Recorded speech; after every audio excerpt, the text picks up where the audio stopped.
안녕하세요. 생생매거진 오늘 황진입니다. 어제 전국경제인연합회가 세대별 체감 경제고통지수라는 걸 발표했어요. 실업률과 물가 상승률을 더해서 국민들이 느끼는 경제적인 어려움을 수치로 나타낸 건데요. 올해 상반기에는 청년층 고통지수가 25.1로 전 연령대에서 가장 높았다고 합니다. 최근 5년 동안 청년층의 부채 증가율은 48%에 이르고 특히 은행권에서 대출받기 힘든 청년들을 노리는 불법 대출은 청년들의 삶을 송두리째 빼앗기도 하죠. 최근에 서부경찰서가 청년 2명이 극단적인 선택을 한 사건을 수사하는 과정에서 작업대출업자들을 검거했다고 하는데 이 작업대출이라는 게 대출이 되도록 작업을 해준다 이런 뜻이래요. 이들은 대출 관련 불법 서류를 만들어주고 그 대출금을 뺏고 감금에 공갈 협박까지 했다는 겁니다. 몇 년 전부터는 내구제 대출이라는 또 불법 대출이 기승을 부려서 최근에 전국의 청년연대 은행들이 공동 대응에 나섰습니다. 오늘 시사초점에서 이런 문제들을 알리고 청년들의 금융생활을 돕는 대구 청년연대은행 디딤 소개합니다. KBS 대구 1라디오 생생매거진 오늘 11월 15일 화요일 순서 시작합니다.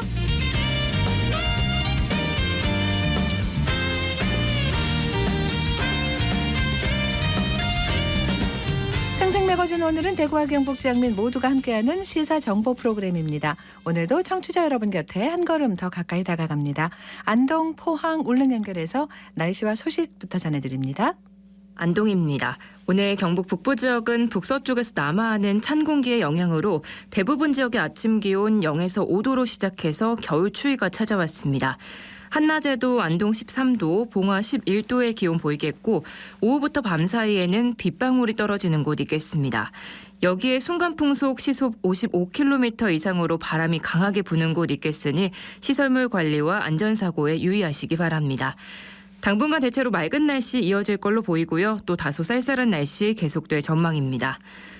영주시가 내일부터 오는 29일까지 영주사랑 복지몰, 영주 꽃고울관에서 농축 특산품 50% 할인 쿠폰 선착순 지급 행사를 진행합니다.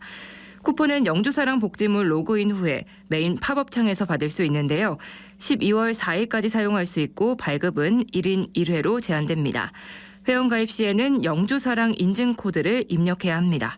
한편 영주사랑 복지몰은 전국 기초자치단체 최초 시민 전용 온라인 복지몰로 교통, 건강, 교육, 문화, 복지 등 총 130개 카테고리의 620만 복지 콘텐츠가 제공되고 있고요. 포스트 코로나에 대비한 유통환경 변화에 앞장서 온라인 비대면 시장 진출을 견인하고 있습니다. 또 지역 특별관인 영주 꽃고울관에서는 사과와 인삼, 한우 같은 영주시 대표 우수 농축 특산품이 판매되고 있습니다. 안동에서 전해드렸습니다. 이어서 포항에서 전해드립니다. 밤사이에 찬 공기가 유입되면서 오늘은 더 춥습니다. 포항의 아침 최저기온 6도로 어제보다 6도 낮게 출발했고요. 한낮에도 15도에서 16도로 기온 크게 오르지 못하겠습니다. 옷차림 따뜻하게 해주시고요. 동해 앞바다에 내려져 있던 풍랑주의보는 해제됐지만 여전히 먼바다에는 특보가 발효돼 있습니다. 오늘까지는 너울성 파도가 밀려올 수 있으니까요. 해안가 접근 자제하시기 바랍니다. 지난 2017년 11월 15일 포항 촉발 지진 이후 5년이 지났습니다. 포항시가 지진의 상처를 회복하고 안전한 주민 친화도시를 향해 나아가고 있는데요. 특히 가장 많은 피해가 있었던 흥해 지역에는 특별 도시재생 사업이 진행되고 있습니다. 전파 공동주택 부지에는 실내체육관과 재난 대피소로 활용될 다목적 재난구호소가 이미 운영 중이고요. 실내 수영장과 문화시설로 활용된 복합 커뮤니티 센터가 다음 달 준공될 예정입니다. 또 공공도서관과 아이누리 플라자, 시립 어린이집이 포함된 복합시설인 행복도시 어울림 플랫폼 건립 사업도 올해 1월 착공해 공사 중입니다. 흥해 특별도시 재생사업으로 도시 재건과 주거 안정을 위해 노력한 결과들이 가시적인 성과를 보이기 시작했는데요. 앞으로도 포항이 더욱 안전 친화적인 도시가 될 수 있도록 더 많은 노력이 더해졌으면 좋겠습니다. 지금까지 포항이었습니다. 이어서 울릉입니다. 울릉도와 독도는 맑은 하늘 보이고 있습니다. 현재 기온은 어제보다 2도 높은 13도, 습도는 50%입니다. 동해 중부 먼바다에는 풍랑주의보가 발효된 가운데 1.5에서 3.5m의 높은 물결이 일고 있습니다. 오늘 크루즈 2척만 정상 운항하고 쾌속선 운항은 모두 통제됐습니다. 울릉군 해상에서 어선이 좌초돼 해경에 구조되는 사고가 발생했습니다.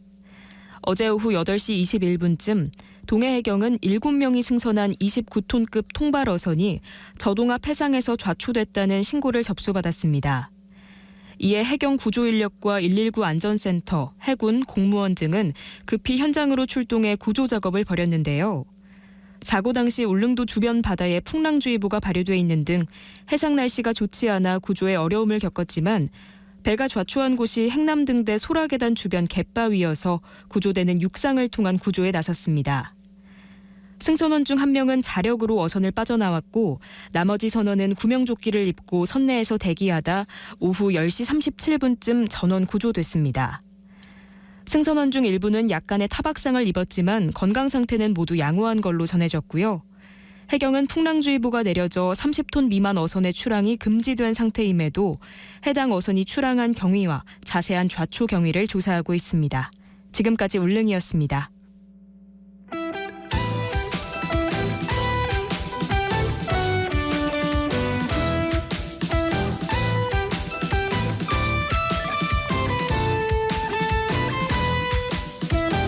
네, 오늘을 보는 키워드 뉴스 화요일에는 매일신문 구민수 기자 함께합니다. 어서 오세요. 네, 안녕하세요. 네, 첫 번째 키워드 뭔가요? 네, 에너지 취약계층입니다. 겨울에 난방이 여름에 에어컨 그 네. 냉방기 복지다 그랬잖아요. 겨울에 난방기 복지인데 네, 도시가스비도 오르고 그래서 걱정이 많습니다. 맞습니다. 네, 요즘 연탄도 오르고. 연탄을 아끼기 위해서 옷을 껴입는 집에서. 분들이 많은데요. 네네. 최근 연탄 가격이 크게 올라서 부담이 크다고 합니다. 네.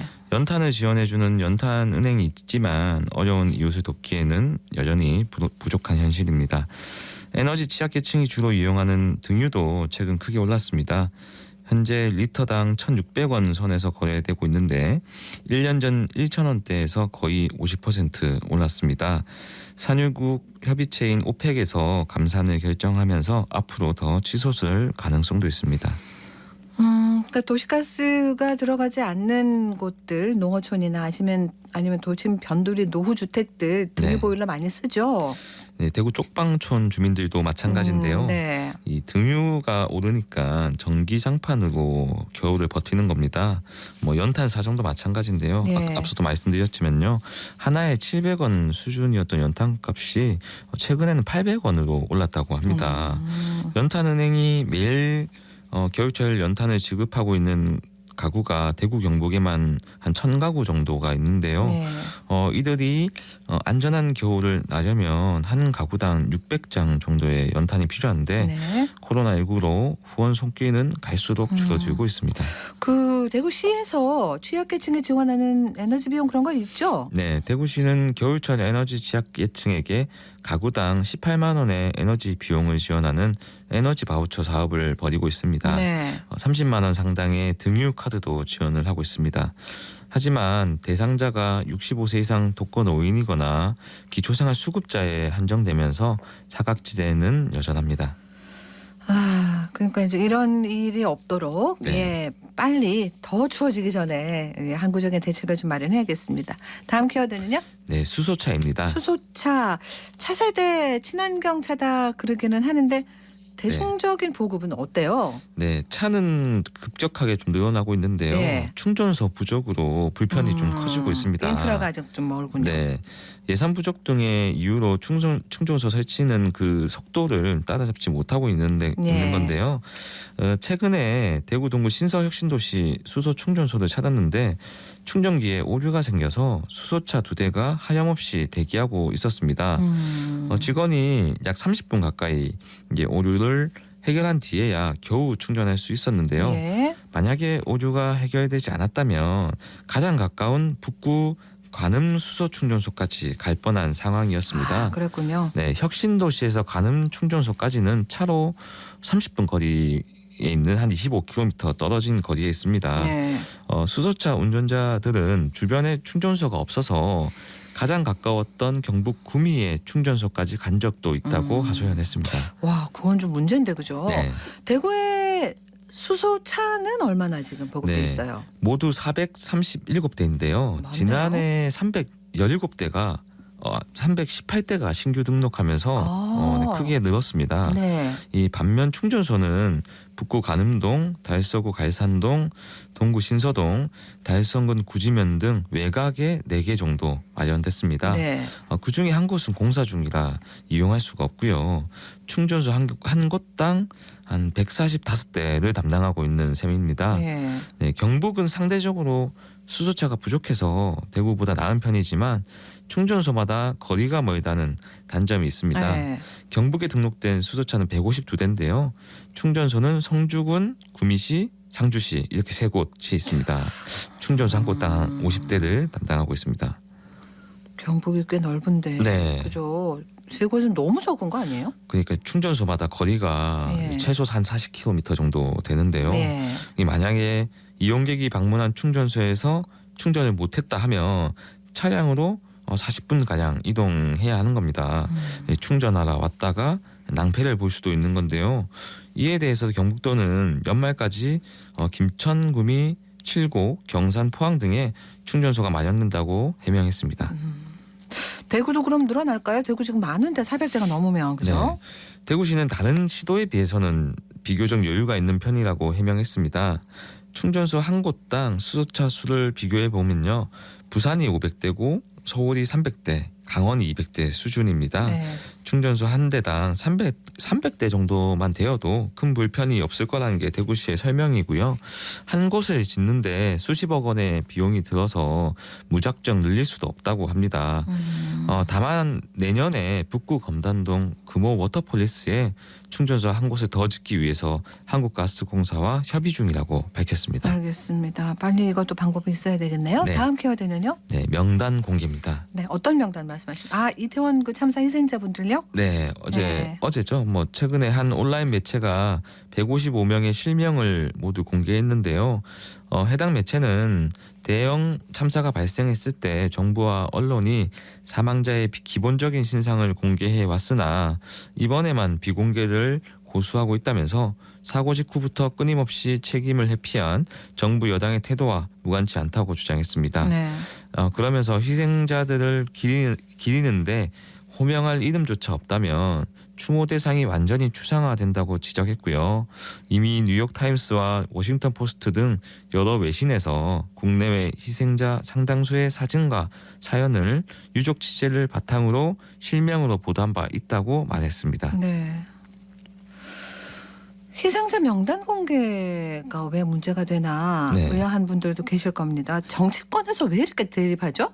네, 명단을 공개해야 한다고 보는 쪽은 정부와 여당이 참사를 의도적으로 축소 은폐하려는 시도라고 의심하고 있습니다. 네. 이 반면에 가족을 잃은 유가족들에게 몹쓸 짓이라는 지적도 있는데요.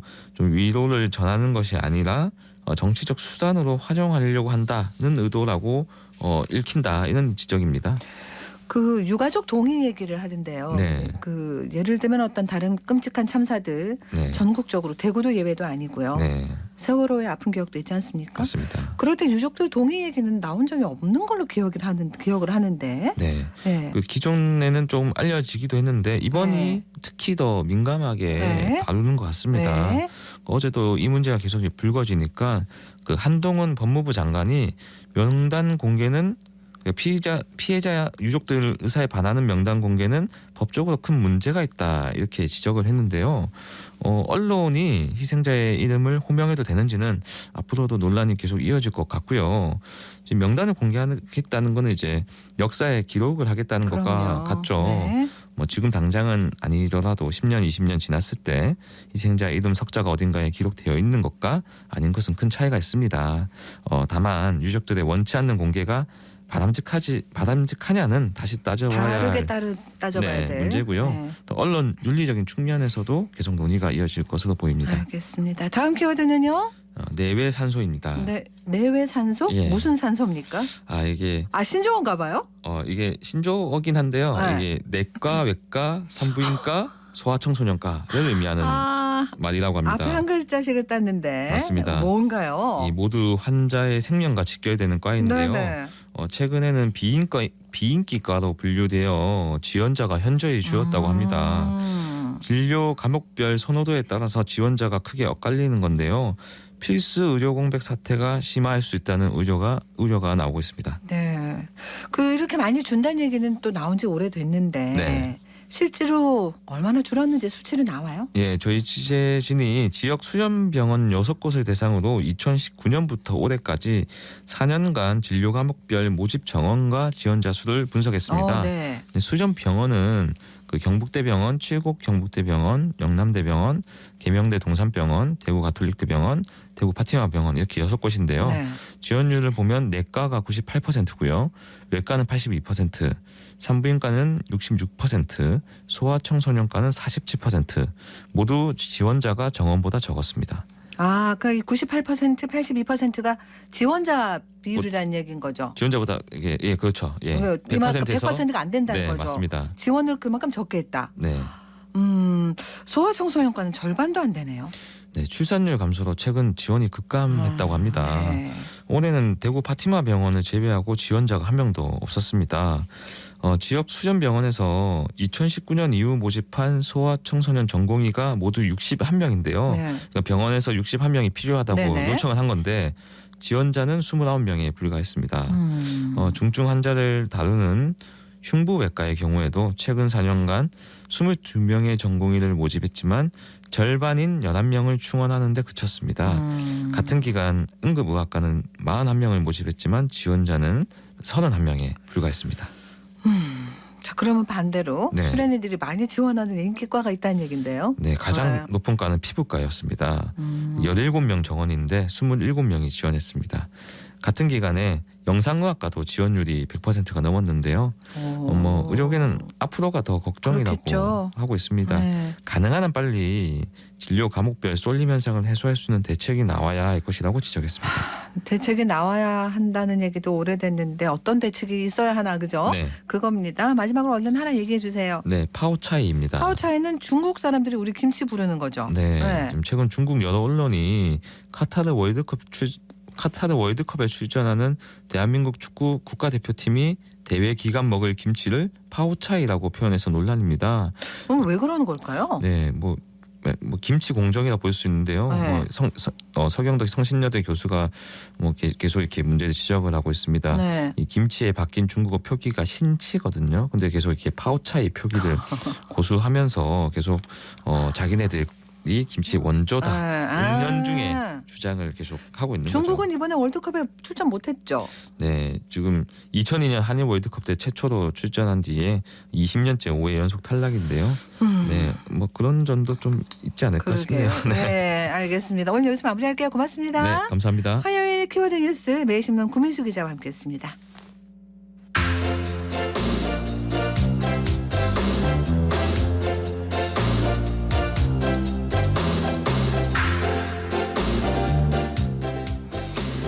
대구의 대명동 공연거리 다들 아시죠? 여기가 서울 대학로에 버금갈 정도로 극단과 연극인들이 아주 많이 활발하게 활동을 하는 곳입니다. 동성로에서도 좋은 작품들, 연극 작품들 자주 만날 수 있는데 2022 대한민국 극작 엑스포가 열렸습니다. 윤가영 리포터가 거기 다녀왔어요. 가영 씨 어서 오세요. 네, 안녕하세요. 네. 네, 지난주 금요일 대한민국 유일의 극문화 공연예술 축제인 2022 대한민국 극작 엑스포가 달서 아트센터에서 개막을 했습니다. 이 전국을 돌면서 다양한 지역에서 활동하는 작가들이 관객들을 직접 만날 수 있는 행사여서 극작을 사랑하는 분들이 손꼽아 기다린 축제라고 하는데요. 사흘 동안 다양한 이야기와 무대가 펼쳐졌습니다. 네. 제가 방문했을 때는 낭독극이 열리고 있었거든요. 이 현장 분위기와 극작 엑스포의 자세한 이야기 사단법인 한국극작가협회 선욱현 이사장에게 들어봤습니다. 밤이 되면 그 녀석이 돌아온다. 자, 최준호, 김진호는 가위에 눌려있다. 얼굴은 식은 땀으로 가득하다. 야, 김진호! 깨어나려 하지만 소용이 없다. 진짜가 아니야. 일어나라고! 신경 쓰지 마. 사라질 거야. 현관문을 부술듯 발로 차는 소리가 난다. 올해로 5회를 맞이하는 행사고요. 대한민국에서 유일하게 극작가들의 어떤 잔치, 대한민국 극작 엑스포라는 행사입니다. 대한민국 지역에서 공연 관객이든 공연이든 가장 활성화된 도시가 대구라고 알고 있습니다. 대구에 대학로와 같은 대명동 거리도 있고 공연이나 극작가들이 너무 활성화되어 있습니다. 첫 지역을 대구로 선정하게 되었습니다. 사실 작가는 연극을 시작하는 제일 첫 자리를 만드는 사람이거든요. 희곡을 쓰는 사람이니까. 근데 그게 연출을 만나고 제작자를 만나고 배우들을 만나고 이제 공연으로 만들어지잖아요. 그러면 작가는 점점 뒤에 숨어지는 사람입니다. 정작 배우들은 실제 작가를 한 번도 만나지도 못하고 공연을 하게 되는 경우도 꽤 많고요. 그런 극작가들이 이제 자신의 얼굴을 내밀고 책을 소개하고 문학과 극작관을 소개하고 관객들도 만나고 관계자들도 만나고 그런 자리가 극작 엑스포라는 자리입니다.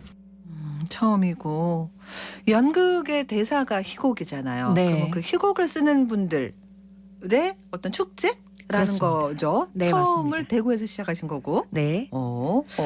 조금 전 들으셨던 이 밤이 되면 그 녀석이 돌아온다 이 낭독극이 시작될 때는요. 글을 쓴 지 10년 된 최준호 작가가 썼습니다. 맨 앞자리에 앉아서 초조하게 무대를 지켜보고 있었는데요. 45분가량의 이 낭독극이 끝나고 나서 박수가 막 터져 나왔어요. 그러니까 고개를 막 끄덕끄덕 이렇게 하셨는데 그제서야 겨우 마음 놓으시고. 네, 맞습니다. 이 낭독극 시작 전에 최준호 작가와 김하나 작가를 만나 이야기 들어봤습니다. 예전 최준호라고 합니다. 2013년에 동아일보 신춘문예 일병이윤군이라는 작품으로 등단해서 지금까지 계속 매년 희곡 작품을 올리고 현재 극작가로 활동하고 있습니다. 이번 극작의 키워드는 망령이라는 걸 키워드로 잡았어요. 예전에 친구한테 들었던 게 인상적이어가지고 우리가 했던 사회적인 부조리나 무슨 권위에 대한 공포 같은 것도 우리가 거기에 존재하지도 않는데 있다고 믿고 있다고 믿는 망령이 굳어지니까 거기서 부조리가 생긴 게 아닌가라는 생각이 들어서 이것은 그 망령을 주제로 해서 희곡을 썼습니다. 희곡이 무대화가 되면 일단 기본적으로 설레요. 지금은 이것도 작업하고 드라마 회사에서도 계약을 해가지고 드라마 작업도 하고 있거든요. 하는데 희곡만의 매력이 있는 게 희곡이란 건 함축성이 있거든요. 함축성. 그러니까 억만 년의 시간을 2시간으로 줄일 수 있고 광활한 우주를 몇 평의 무대로 옮길 수 있는 그 함축성이 너무 매력적인 것 같아요. 일단은 너무 사회적인 메시지보다는 캐릭터와 이야기에 먼저 빠지시고 그 다음에 메시지를 생각했으면 좋겠습니다. 네, 저는 2009년에 안녕 다오나로 입단을 해서 지금까지 작가 활동을 하고 있는 김하나라고 합니다. 제목은 국화고요. 다 삼류라고 생각하는 불행한 삶을 살고 있는 사람들이 평범함을 어떻게 찾아가나 이런 내용이거든요. 지금 제 마음이 더 오히려 관객분들 어떨지 모르겠지만 제가 더 설레이고 네, 좀 그렇습니다. 저한테 극작은 제 일상인 것 같아요. 힘든 스트레스이자 즐거운 스트레스거든요. 이 글을 쓰면서 스트레스를 풀게 되고 그 스트레스가 또 다시 저한테는 즐거움으로 쾌락으로 남는 좀 일상인 것 같습니다. 그러니까 이 두 작가가 쓴 작품이 처음 지금 그러면 관객들하고 만나는 자리였다는 거잖아요. 네, 맞습니다. 얼마나 떨리고 긴장되고 그랬을까요? 근데 이제 이 낭독극이라는 게 연극하고는 또 다른 느낌이겠어요? 네, 맞습니다. 네. 무대와 객석은 조명이 다 꺼지고 보면대의 대본만 비추는 조명만 있어서 배우들의 얼굴도 볼 수가 없었는데요. 오직 목소리로만 글을 들을 수 있었습니다. 아주 매력적인 모습이었는데요. 네, 공연장 밖에선 작가들의 글이 책으로 엮어진 희곡 마켓도 운영 중이었습니다. 낭독극을 함께 관람했던 관람객과 희곡 마켓에서 책을 구매하는 분들도 만나봤습니다. 이런 공연은 이제 잘 몰랐는데 와서 보니까 생소하면서도 좀 되게 재밌는 것 같다는, 이게 남자라면 좀 공감할 수 있는 부분이 되게 많았던 것 같아요. 이런 연극이 정말 그런 사람들한테 좀 도움이 되지 않을까 싶어요. 희곡집을 이렇게 볼 수 있는 기회가 없는데 와서 한번 작가님들의 여러 작품도 만나고 책도 보면 좋겠다 생각해서 방문하게 됐어요. 네, 연극 좋아해요. 이강배 선생님 작품도 좋아하고 살아있는 거, 생동감 있어서 좋게 느껴지는 것 같아요. 희곡 읽는 거를 워낙 좋아해서 포켓식으로 나와서 너무 이렇게 들고 다니면서 보기가 너무 좋아서. 연극 좋아하는 것보다도 연극이 삶의 한 일부가 되죠. 모든 게 다 극본대로 옮겨지지 않는 게 우리 생이잖아. 그러니까 연극하고 똑같으니까 우리 사는 게, 연극은 공부가 아니거든. 우리 생활이거든. 그게 좀 활성화가 돼야지만이 연극도 살아나고 시장도 좀 커지고 그러잖아요. 저는 이강백 선생님의 이제 어둠 상자 이거를 하려고 그러는데 이분이 이거 아프면서도 쓰신 거거든요. 근데 이걸 제가 연극을 봤는데 그때 연극의 규모가 굉장히 컸었어요. 이제 나온 것 같아요. 그래서 이걸 꼭 봐야 되겠다. 그래서 이걸 산 거고. 윤조병 선생님이나 유명한 분들이 다 여기 나왔네요. 반가운 거죠. 굉장히 반갑네요. 낙엽 쌓이듯이 착착착착 싸서 올라갔으면 좋겠어요, 연극이. 네, 2022 대한민국 극작 엑스포 윤가영 리포터 잘 들었습니다. 고맙습니다.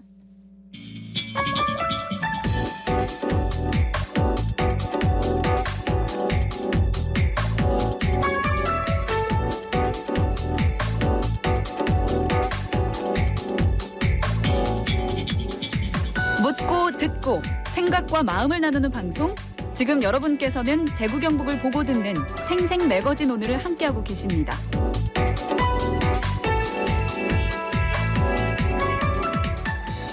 네, 오늘 프로그램 시작하면서 경제 고통지수 얘기를 했었어요. 그리고 청년들이 40대보다 이 고통지수가 2배 더 높다 이런 결과도 있는데요.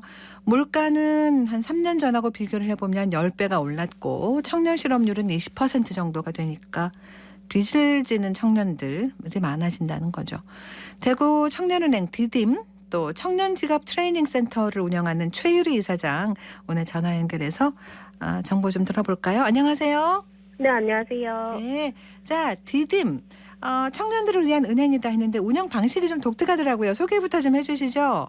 네, 대구 청년연대은행 디딤은 청년 자조금융인데요. 청년 스스로가 돈을 모아 돈이 필요할 때 소액 대출을 하는 상호보조 성격의 단체라고 생각하시면 될 것 같습니다. 디딤은 관계금융이라는 독특한 성격을 가지고 있는데요.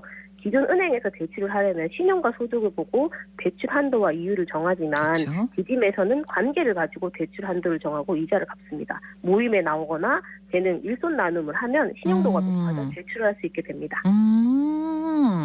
자, 그러면은 예를 한번 들어서 그럼 제가 예시를 한번 드려볼게요. 네. 우리 20대 대구 청년인데 이 디딤을 방문해서 내가 지금 한 100만 원 대출을 받고 싶다 이렇게 신청을 한단 말이죠. 그러면 이제 어떻게 되는 거예요? 그다음 절차가? 네, 대구 청년연대은행 디딤에서는 대출을 금융협동이라고 부르는데요. 네. 우선 금융협동을 하려면 디딤 조합원이 되어야 하는 조건이 있습니다. 네. 조합원 5,000원, 출자금 5,000원, 매달 10,000원을 납부하면 됩니다. 그 다음에 이제 조합원 교육을 이수하고 모임, 재능나눔 일손남을 통해 디딤 신용 10도를 모으면 100만 원 대출이 가능합니다. 대출을 하기 위해서는 금융협동 상담을 통해 조합원의 상황에 따라 스스로 상환계획서와 이자 상환계획서를 작성하고 금융협동위원회 심사를 거쳐서 금융협동이 승인됩니다. 그럼 이제 대출 한도 예를 들어서 그런 거라든지 또 어떤 사람들이 이용할 수 있다 이런 것도 다 정해져 있겠네요. 네네. 저희는 청년이면 누구나 가능하고 그래서 만 15세부터 39세까지의 청년은 다 가능하고요. 네. 대출 한도는 200만 원까지 가능합니다. 자조은행이고 여기에 더해서 근본적으로 그러니까 이제 청년들이 금융생활을 좀 잘 할 수 있도록 도와주는 이거 그러니까 건전이란 단어가 그렇지만 아무튼 금융생활을 좀 꼼꼼하게 잘 할 수 있게 도와주는 거 이게 근본적인 목표겠죠? 네네 맞습니다. 예. 어떤 거에 가장 관심이 많아요? 저희는 청년 부채 현황과 이를 해결할 수 있는 안전망에 대한 고민을 가장 하고 있는데요. 네. 사실 이제 대구 지역에서 저희가 이제 523명을 대상으로 이제 매년 2018년부터 조사를 해오고 있거든요. 청년 부채 실태 조사를. 네. 저희가 작년에 조사를 했었었는데 조사 대상자의 39.2%가 부채를 가지고 있다고 대답했습니다. 10명 중에 4명 정도가 빚을 지고 있다고 생각하시면 될 것 같고요. 네. 그래서 작년에 조사 대상자 중 부채를 가지고 있는 청년의 평균 부채는 5,016만 원이었습니다.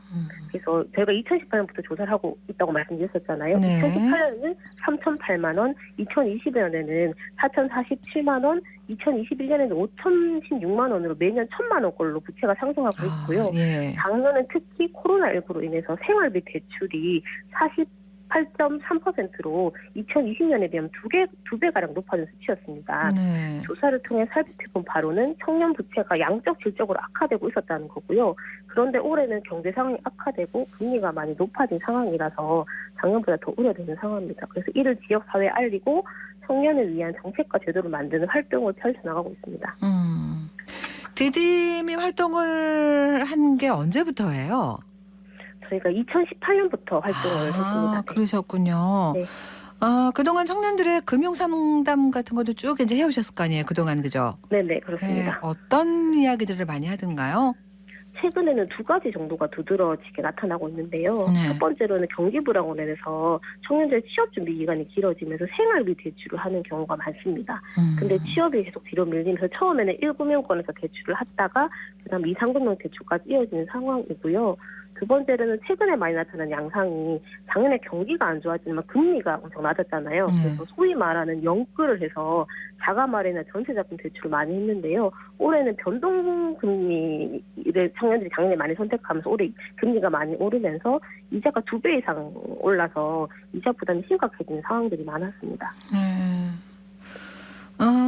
이 디딤하고 제가 청년지갑 트레이닝 센터라는 두 곳을 얘기를 했단 말이에요. 네네. 이제 디딤이 은행 기능을 한다 그러면 이 청년지갑 트레이닝 센터는 그럼 어떤 일을 하는 곳입니까?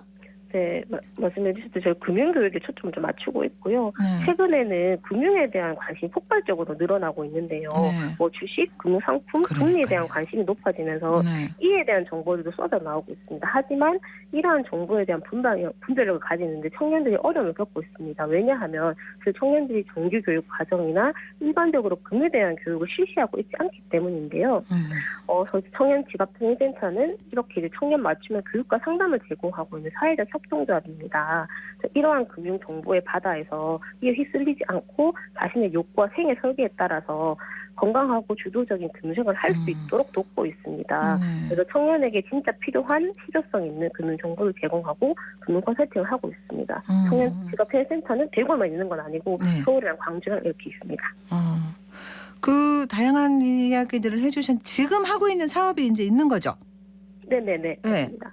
어떤 사업들을 하시고 있어요? 저희가 이제 상담과 교육 사업을 하고 있는데요. 상담은 이제 저희 부채 상담이랑 1:1 내지가 컨설팅 진행하고 있고요.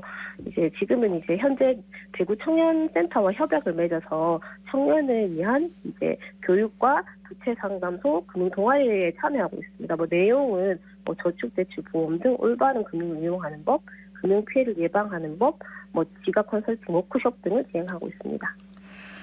요즘은 그 휴대폰으로 검색만 뭘 하면 안 나오는 게 없잖아요. 네, 맞습니다. 근데 이게 저 정보의 바닥이긴 한데 진짜 잘 걸러야 되고 팩트가 맞는지를 2차, 3차 검증을 해야 된단 말이죠. 근데 그게 잘 안 되니까 그냥 쉽게 뭐 전문가입니다 하고 이렇게 내놓은 정보를 보면 그게 이제 전부 다 이렇게 막 믿게 되는 오류를 범할 수도 있단 말이에요. 그죠? 네네.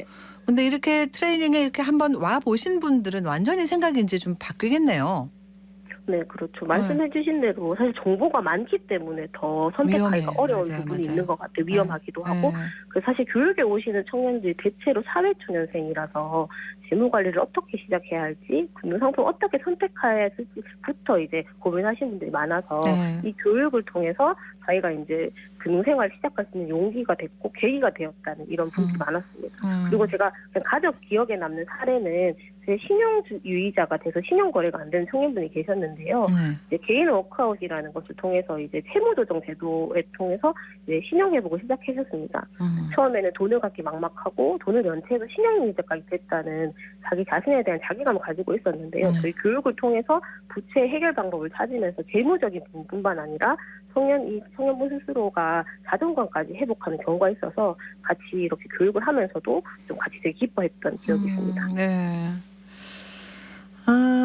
이 청년들이 사실은 경제적인 독립이라는 게 참 요원하지 않습니까? 네네, 맞습니다. 네. 그리고 이제 뭘 모르고 투자를 했다가 낭패를 보고 뭐 부채 같은 것들 참 어려운 현실이 많습니다. 그래서 이 청년 지갑 트레이닝 센터가 전국에 있다고 하셨으니까 같이 뭐를 좀 하는 이런 것들도 하시겠네요? 네네. 저희가 그래서 이제 불법 금융 요새가 피해 사례가 많아서 이제 불법 금융 근절을 위한 네트워크를 만들었습니다. 네. 경제 불황으로 인해서 청년들의 경제적 어려움이 나날이 가중되고 있는 와중에 청년들의 절실함을 노리는 작업 대출이나 내구재 대출 등의 불법 금융이 기승을 부리고 있는데요. 이게 나를 구제하는 대출 뜻은 네네. 정말 좋은 단어인데 네. 이게 불법 금융 대출이라는 거잖아요. 네네. 그래서 이거 내구재 대출 이렇게 내구재. 부르는데요. 네, 저희가 일반적으로 휴대폰깡 이렇게 생각하시면 될 것 같은데 이 대출제 신용이 낮고 소득이 없는 청년을 노리는데요. 급전이 필요한 상황에서 휴대폰 여러 대를 발급한 후에 이를 브로커에게 수수료를 떼주고 일부 현금을 건네받는 방식으로 진행하고 있습니다. 최근에는 뭐 정수기 등 가전 제품을 렌탈 방식으로 진화하고 있습니다. 진짜요? 네네. 어머나. 그런 것들도 우리가 좀 잘 알아야 돼요, 그죠?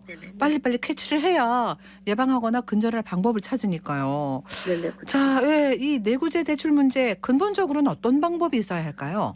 네, 내구재 피해가 발생하면 피해자의 개인정보 유출은 물론이고 해당 휴대폰이 뭐 보이스피싱 등에 이용되는 대포폰으로 활용돼서 2차 피해가 발생하면서 현재 내구재 대출 피해자들 본인 명의를 휴대폰 타인에게 건네는 행위 자체가 전기통신사업법으로 금지가 되어 있기 때문에 형사처벌이 되는 거예요. 그래서 청년들이 자기가 모르는 사이에 범죄에 연루되는 상황입니다. 그래서 사실 온라인 공간을 살펴보면 내구재 대출을 비롯해서 불법 금융을 안내하는 곳이 굉장히 많고 급전이 필요한 청년들이 마치 합법적인 대출인 척 접근해서 불법 금융 유혹에 만들고 있거든요. 그렇기 때문에 지금 제일 필요한 거는 불법 금융에 대한 온라인 광고에 대한 대대적인 규제가 필요합니다. 그렇습니다. 잘 되고 있다고 보세요? 대체적인 정말 잘 안 되고 있습니다. 그래서 저희가 이런 이제 불법 금융 근절 네트워크를 만들어서 활동하고 있는데 이게 정말 어렵더라고요. 그래서 저희가 이제 뭐 단어로 이렇게 해서 뭐 내구재 대출을 예를 들면 이렇게 금지 단어로 신청하면 이제 다른 단어로 검색할 수 있고 이런 식으로 하다 보니까 뭔가 이 전반적인 이런 뭐 수정이나 어떤 그런 게 필요할 것 같습니다. 네. 그러니까 이제 우리 디즘이나 대구 청년직업 트레이닝 센터가 여러 예를 들면은 법적인 어떤 제재나 처벌을 할 수 있는 기관들이나 이런 것들과 연계를 하고 이렇게 해야 현실적인 방법이 나오겠네요. 네, 그렇죠. 네. 그런 것도 지금 생각하고 계시겠네요? 네네, 당연히 저희가 생각하고 있고, 이렇게 사실 정책과 제도를 마련하기 위한 활동들을 하는 게 사실 저희의 이제 궁극적인 목표이고요. 사실 이게 하려면 말씀하신 대로 뭐 지자체도 협조가 필요하고, 그럼요. 사실 경찰도 필요하고. 근데 절대적인 것 같아서 제가 지금. 네네네. 그리고 이제 그런 이제 구제제도로 하는 뭐 신용회복위원회 이런 거에 이런 단체들이 어쨌든 기관들이 협력이 필요한데 이런 것들을 모아내기 위해는 사실 명분이 좀 부족하다 말씀 맨날 하세요. 그래서 그런 것에 대한 명분 저희가 만들기 실제로서도 진행하려고 하고 있고요. 그래서 여러 가지 이제 정책과 제도를 제안하면서 같이 얘기를 나누려고 그런 공론장 같은 것을 마련할 예정입니다. 알겠습니다. 너무 좋은 활동하시고 앞으로 또 활동하시는 거 있으면 또 방송으로 소개하고 그럴게요. 네네, 감사합니다. 네, 오늘 고맙습니다. 네, 감사합니다. 네, 대구 청년연대은행 디딤 최유리 이사장과 얘기 나눴습니다.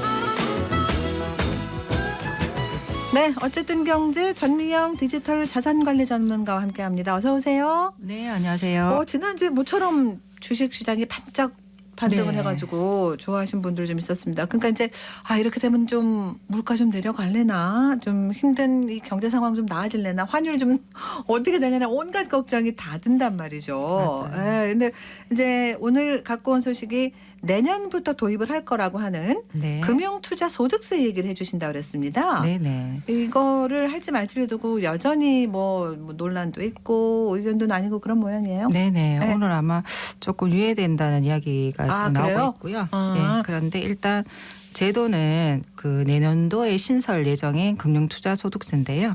이게 금융투자 상품에 대해서 발생하는 모든 소득에 대해서 세금을 부과하는 것입니다.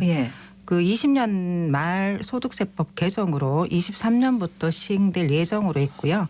여기에 이제 원금 손실이 없는 상품 같은 경우는 기존의 이자 배당 소득세로 그대로 과세 적용이 되고 이제 원금 손실이 발생할 수 있는 상품이 되는데요. 주식이나 뭐. 네, 그런 금융투자 상품이 이제 주식이나 채권이나 이런 ETF에 대해서 소득세를 부과하는 그런 내용입니다. 네. 다른 나라들은 이런 세금 물립니까? 그냥 궁금해서. 세율이 이제 국가마다 다 다르거든요. 달라요? 다 다르기 때문에 하는 것들도 있다는 얘기죠. 네, 세금 그렇죠. 물리는 거죠. 네, 그래서 네. 자, 과세 종류부터 좀 설명을 해주시죠. 그러면. 네, 그 개인들이 지금 적용되는 과세 종류에는 현재 이제 종합과세와 분리과세와 분류과세로 나눠볼 수가 있습니다. 네. 그래서 이 종합과세 같은 경우는 소득을 모두 합쳐서 세금을 계산하는 방식인데요. 네. 이제 우리가 보는 이자, 배당, 사업소득, 근로소득, 이제 연금소득이 여기에 해당이 됩니다. 예. 그리고 분리과세 같은 경우는 일정 어떤 특정 유형의 소득에 속하는 것으로 이제 종합소득에 합산하지 않고 분리해서 과세한다는 건데요.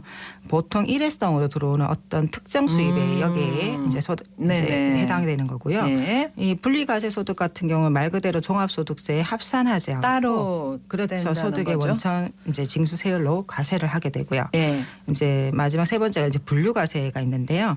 이제 적립된 소득이 일시에 실현됐을 때 일시적으로 높은 세율을 부담하는 문제를 방지하고자 이제 도입된 과세 방식입니다. 그래서 종합소득하고는 합산하지 않고요. 별도의 과세 표준으로 분류한 후 해당 세액을 계산해서 과세하게 됩니다. 대표적인 게 우리가 양도소득하고요. 우리가 이제 퇴직소득이 해당이 되고요. 네. 분리과세하고 다른 점이라면 이 분류과세는 어떤 장기간에 걸쳐서 소득이 형성된다는 그렇겠네요. 점이 다를 수 있고요. 오늘 말씀드리는 이 금융투자소득세가 이 분류과세에 해당됩니다. 그렇군요. 네네.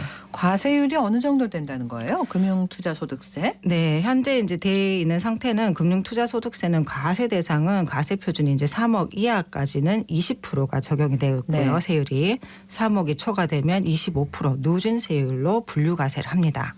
그러면 금융투자소득을 다른 소득과 구별해서 이렇게 별도로 분류과세하는 이유는 주식이나 이런 것들 양도로 발생한 소득을 다른 소득하고 이렇게 합산을 한다면 누진세율로 과세하는 경우 세부담이 과도하기 때문이고요. 예.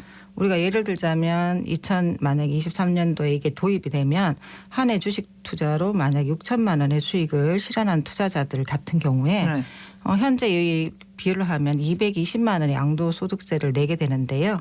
이는 금투세 과세 기준이 5천만 원을 초과하는 1,000만 원에 대해서 20%와 하고 지방세 해서 22% 세율이 적용되기 때문이고 여기에 이제 이 경우에는 이 소득은 아까 분류과세라고 말씀드렸기 때문에 종합소득에는 합산하지 않고 단일 세율로 이렇게 정산되는 그런 구조가 됩니다. 그러면은 금융투자소득세가 들어오면은 지금까지 진행하고 있는 그렇게 적용하고 있는 금융세제 체계랑 많이 달라요? 그렇죠. 이게 새롭게 이제 생기는 거죠. 우리가 개인 입장에서는. 그래서 현행은 기존에 이제 금융 투자 상품이라 하면 국내 주식 같은 경우 비과세가 적용됐어요. 그렇죠. 과세가 안 되기 때문에 네. 많은 분들 하고 있고요. 대주주 경우만 이제 이 양도차익에 대해서 과세를 하고 채권도 또 요즘 채권 많이 하시잖아요. 네. 지금 굉장히 지금 채권 같은 6% 정도로 이렇게 나오고 있으니까 근데 이 채권의 매매 차익에서는 비과세고 채권의 이자는 과세가 적용돼요. 그리고 기존에 지금 현행 보시면 파생 상품이나 ETF나 우리가 많이 투자하고 있는 국내 주식형 펀드나 해외 펀드 이런 것들은 일반 과세가 적용되고 여기에서도 국내 주식에 투자하는 이제 국내 주식형 펀드 같은 경우는 그 매매 차익에 대해서는 또 비과세가 적용이 되거든요. 그러면 만약 이 이제 제도가 도입된다. 그러면 23년도에 개정 시 가장 큰 차이점은 이 채권과 그 주식의 매매 차익에 대해서 과세가 되는 것이죠. 비과세였는데 그렇죠. 세금 내는 거다. 그렇죠. 그렇죠. 그렇기 때문에 그러니까 안 내는 걸 내니까. 그렇죠. 지금 안 그래도 지금 얘기가 나온다는 얘기죠. 어려운 시기에 세부담이 이제 더 생기니까 세목하면 부담이 될 수밖에 없겠죠. 그냥 딱 그 직관적으로 드는 게 이제 그런 생각이고 그렇죠. 예. 이 금융투자소득세 부과에 대한 논란이 큰 이유들 한번 좀 짚어봐 주세요. 네, 한 3가지 정도로 볼 수가 있는데요. 먼저 이중과세 이슈입니다. 금투세가 적용된다면 투자자들은 총 2가지의 과세를 받게 돼요. 그러니까 증권 같으면 증권거래세와 금융투자소득세를 이렇게 받게 되는데요. 현대 발표된 법안으로는 양도세는 전면 도입을 하면서 거래세는 조금 줄이는 그런 수준이거든요. 그래서 만약 금투세를 도입하면 개인의 세부담을 낮추려는 의도였다면 이 증권거래소는 폐지했어야 되지 않느냐 이런 의견이 많고요. 두 번째는 이제 국내 거주자와 비거주자 외국인과의 형평성 문제입니다. 지금 현재 주식 양도세는 외국인 우대와 자국민 차별이라는 문제점이 존재하게 되는데요. 네. 이제 외국인 비거주자 같은 경우는 종목당 지분 25% 이상을 보유한 경우에만 주식 양도세가 과세가 되고 네. 있거든요. 이에 내국인이 역차별 받는다는 지적이 계속 나오고 있고요. 이 외국인과 기관 투자가는 과세할 수가 없고 국내 개인 투자가들 경우에는 이런 이제 국외의 또 금융 투자 같은 경우도 또 모두 과세한단 말이에요. 그래서 국내 거주자들은 굉장히 불리한 이런 문제점이 있습니다. 자, 이중과세다 하는 거. 네네, 맞죠. 또 조세 형평성 문제가 있다 말고도 또 있습니까? 네네. 지금 세 번째가 이제 국내 주식시장에 대한 환경 문제인데요. 국내 자본시장과 주식시장에 대한 세태, 자본 유출 가능성입니다. 네. 말 그대로 금투세는 주식 양도 차익에 대해서 세금을 부과하는 것이기 때문에 네. 따라서 주식 투자에 대해서 돈을 벌었던 사람들의 그 자금들이 크게 이탈할 수가 있습니다. 그래서 국내 주식시장에는 굉장히 좋지 않은 영향을 미칠 수가 있고요. 우리나라 이외의 여러 환경이 비슷한 우리가 보면 대만 경우가 있는데 대만 경우가 이 주식 그 양도세, 금투세를 도입한 해 1973년과 1989년, 2013년도 이렇게 세 차례에 대해서 주식 양도세를 도입하려다 실패했거든요. 그 특히 이 환경을 보신다면 1989년 같은 경우에는 1개월 만에 이 지수들이 거의 40% 이상 폭락을 했습니다. 네. 그래서 결국 재무장관이 사임을 하고 주식 양도세를 백지화한 바가 있어요. 그래서 이 자본 유출 가능성은 국내 시장이 굉장히 악영향이고 성장률에도 안 좋을 수 있습니다. 근데 이제 금융투자소득세라는 거를 도입하겠다는 거는 긍정적인 면도 있기 때문에 하려고 그러는 거 아닌가요? 네네. 그런 또 생각이 이제 듭니다. 긍정적인 당연히 네. 있을 수 있는데요. 네. 항상 이 모든 제도라는 건 양면이 있지 그렇습니다. 않습니까? 네네네. 그렇죠? 그래서 일반 투자자 입장에서는 이 긍정적인 측면이 뭐냐면 금융투자 상품은 손실상계가 가능하신다는 점이에요.